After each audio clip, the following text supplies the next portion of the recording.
Hi, I'm Jonathan Kiehl, and this is Teresa Kiehl, my wife, and this is our call to missions. I think I probably felt the call a little bit earlier in my life than my husband did. When I was younger, I went to probably around 15, I went to my first retreat, and it was just so powerful. In that retreat, I felt the presence of God in such a strong and deep way. I felt like I was, I don't know, caught up in heaven. I really, at that moment, knew that God existed, knew that He really did love us. And it wasn't just something that people said, something that people told you as you were growing up, but it was a real thing, and it was really powerful, and the Holy Spirit was just so present. And after that retreat, my heart was set on fire, and from that moment on, I just wanted to tell everybody that I could just how incredible this God we have is, and just really the fact that He loves us, and it's not some kind of random little love. It's a strong, powerful, all-encompassing, worth dying for love. And I wanted from that moment to tell everyone about it. Just how I was going to do it, I didn't know, but I just knew I wanted to tell everybody about this God that we had that was so great and so powerful and so wonderful. And so my plan in life was to do missions, whatever type of mission it was, either be a nun or go do missions or whatever, but I really wanted to do missions from that moment on. And then I went to college, and John and I decided that we were going to go ahead and get married. And the first thing that we wanted to do for our honeymoon was go and work with Mother Teresa's nuns. Just because, mainly because I felt so strongly into missions, and it's something that I really wanted to do. So we wanted to start off our marriage with that as the high point, the beginning of service for each other and for our God. And it didn't work out the way that we wanted to. For one reason or another, people weren't that excited about the idea of us doing missions. It's not a thing that couples do, not a thing that families do. If you're going to be single, that's fine, but if you're going to be a couple, if you're going to be married, missions is not for you. And so we put missions on the back burner until maybe, who knows, after we got married and after we had our kids grown out of the house. But things changed, amazingly enough. After a number of years, about, I would say 10 years of teaching in Catholic high schools and really striving to teach in a university setting, we got basically an email that said that there was a mission trip coming up, and it was a short-term trip for about a week. We went on this mission trip. I remember driving down through Texas and telling my wife, we're only going to do this for a week. I just gotten hired on at a university in town and to teach Latin. I was really excited about it. It's something I'd wanted to do for about 13 years, and just making a strong impression on my wife that that's not what we were going to do. And when we got down to Mexico, I remember going out to the desert, just seeing the beautiful people, these poor people who just were so hungry for Jesus, so hungry to hear the gospel. And we were in the chapel praying each day, and we didn't really talk much. We were writing down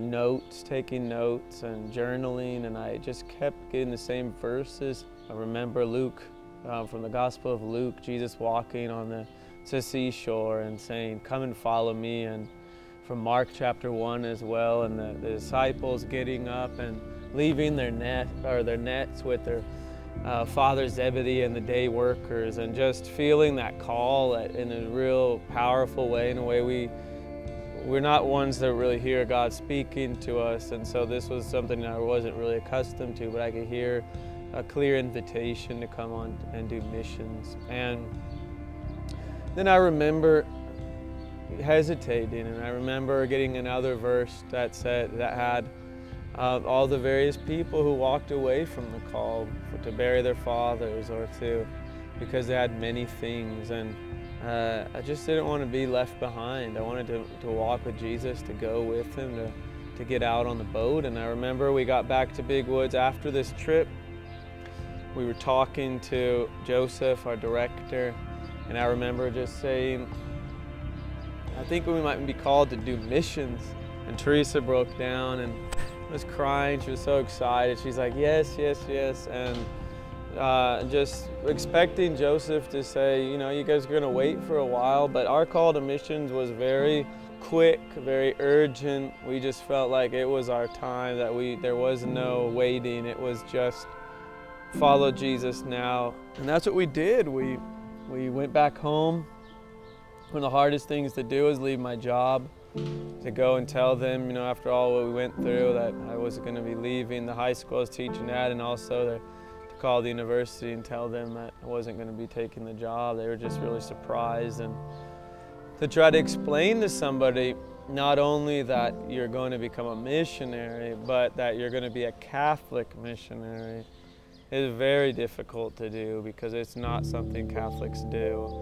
Catholic priests maybe, nuns occasionally, but Catholic lay people, especially with families, at that time we had 5 kids, that was just crazy talk. And so, but through God's help, we had yard sales, we ended up selling everything we had, and we started this beautiful life that we're in now. It's a wonderful life. We're so happy.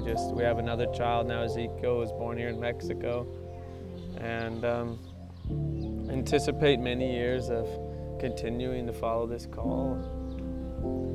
It's been an incredible journey. I remember when we started selling everything to be able to go into missions.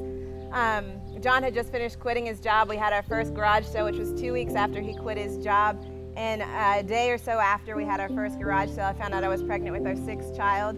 And we didn't have insurance now. We had no income coming up in just a couple months. And we had no benefactors, no nothing. And I was like, what is God doing? I can't believe He'd do this to us. This is awful. We're going to go some random, if we can get there. Who knows if we can even get there, because we don't have the money for it. And just after making the decision, we, instead of freaking out too much, I did freak out at times.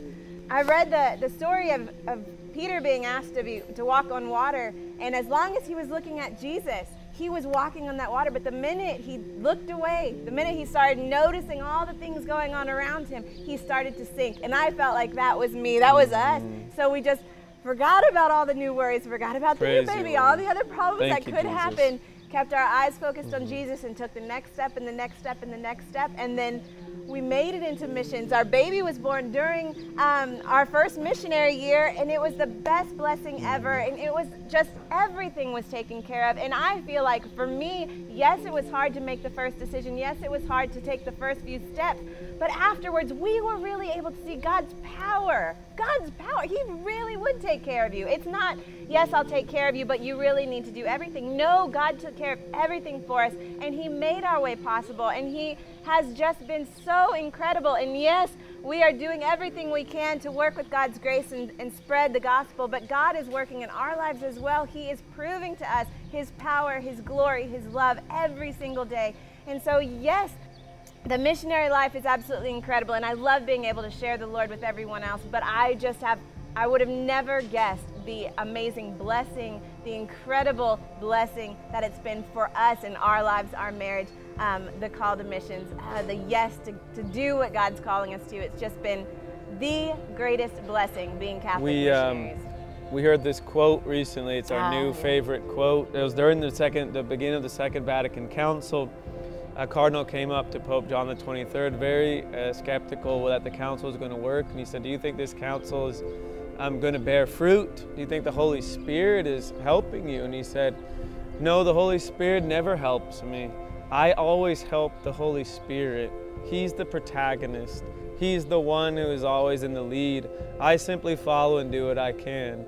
And that's been really for us, that's the story of our mission. It's really the Holy Spirit moving in all of this, and our yes to that call in missions has been our work, and the Holy Spirit's really done the rest. It's really hard to explain, but Jesus really has just kind of pulled us along at times when we really haven't had the strength to continue walking. With the Holy Spirit, we felt Him move in our hearts. It's just been awesome.